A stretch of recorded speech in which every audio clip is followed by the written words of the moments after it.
This comment gives me the perfect opportunity to discuss something that I wanted to make a video about earlier today, but I forgot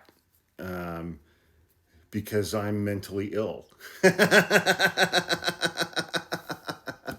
I'm kidding. It's just the ADHD. I've never been able to really figure out if ADHD is a mental illness, but, it makes, it's like if you have a pretty significant case of ADHD, your life is never boring.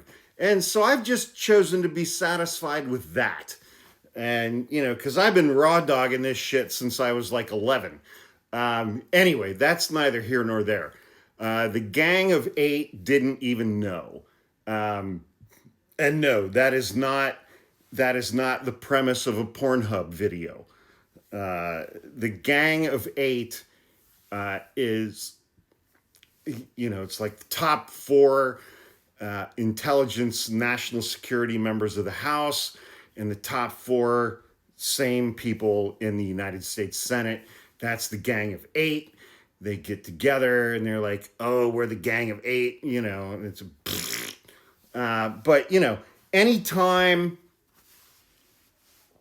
under normal circumstances, anytime a president would order something like, hey, let's go bomb the fuck out of that country and kidnap their president and the first lady and bring them to, I don't know, fucking New York or something. Anytime a president was going to do something like that, representatives from the White House, the executive branch, would go to the Gang of Eight, representatives from the legislative branch, and tell them, here's what we're going to do. And that didn't happen this time.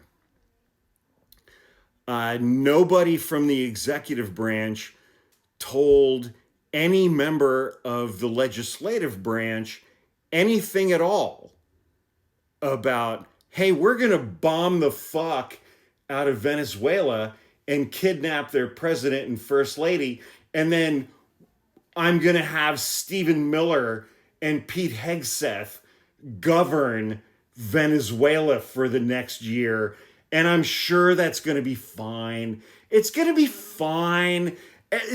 Look, just shut the fuck up. Everything's going to be fine. It's going to work out. It's going to be great.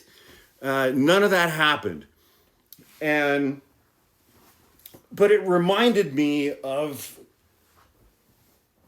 and it's going to be hard for me to say this with a straight face. It reminded me that I wanted to make a video about something that Marco Rubio said earlier about the legal justification for us bombing the fuck out of a sovereign nation that hasn't threatened us, poses no threat to us, has engaged in 0 acts of war against us, but we're bombing the fuck out of them because our president doesn't like their president. It's 7th grade. This whole thing that happened is 7th grade. Donald Trump doesn't like Nicholas Maduro. And that's why we did this, I'm pretty sure. Anyway, Marco Rubio, the Secretary of State and National Security Advisor, and I think he's also the head of the NRA, and I don't know. He holds like 9 positions in the executive branch right now. So he came forward today, Saturday morning, and gave us the legal justification for what Donald Trump did in Venezuela. Wait, hang on. Let me check my notes here. Yes, here we go. Marco Rubio said that the military was present in Venezuela only for the purposes of providing support and protection for United States federal officers who were serving an arrest warrant. on Venezuelan President Nicholas Maduro and his wife, who were in Venezuela at the time. So let's zoom out a little bit here, okay? Let's zoom out a little bit. This is not members of the FBI or the DEA serving an arrest warrant in, gosh, I don't know, Washington, D.C., within the geographic boundaries of the United States, within the jurisdiction of those two agencies, the FBI and the DEA. This was somebody,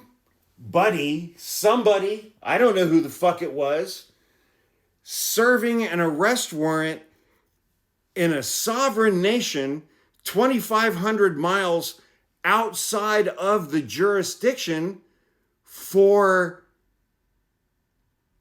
that's right, United States arrest warrants. Yeah, because once you get outside the boundaries of the United States, it's not an arrest warrant, then it becomes an extradition warrant, where you are trying to extradite someone who is in a foreign country into the United States. And that only works if you have an extradition treaty between the United States and that country.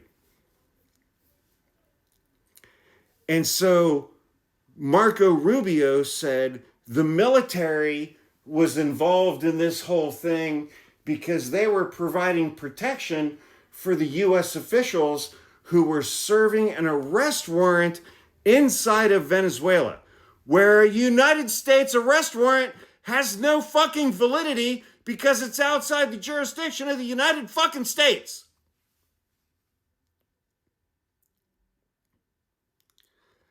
I mean,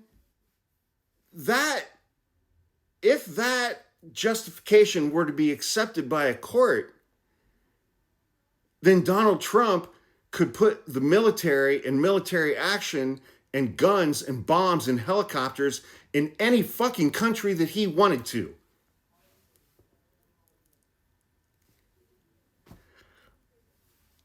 The military had to take over the country of Zimbabwe because there were United States federal agents who were serving an arrest warrant in Zimbabwe. So we had to send the entire fucking military to Zimbabwe or Brazil or Canada or Mexico or Ecuador or the Falkland fucking Islands.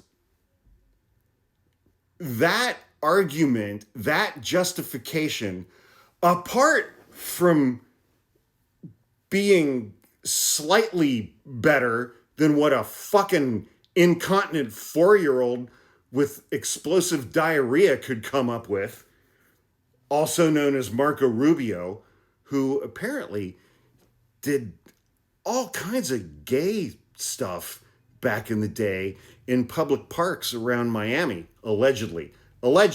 I don't know that for a fact, but many people are saying that Marco Rubio did, allegedly, all kinds of incredibly gay shit in public parks like 30 years ago in Miami with his roommate. Not that there's anything wrong with that. I mean, why would there be anything wrong with that? Do your thing, man. There's no kink shaming on Hawk's page. Let your fucking freak flag fly. Say that 4 times fast. And it's like, look, man, if you want to go to a public park and there's like a windmill and there's some tulips and shit, and all of a sudden there's a penis and you want to do your thing, man. Do your thing. There's absolutely nothing wrong with that.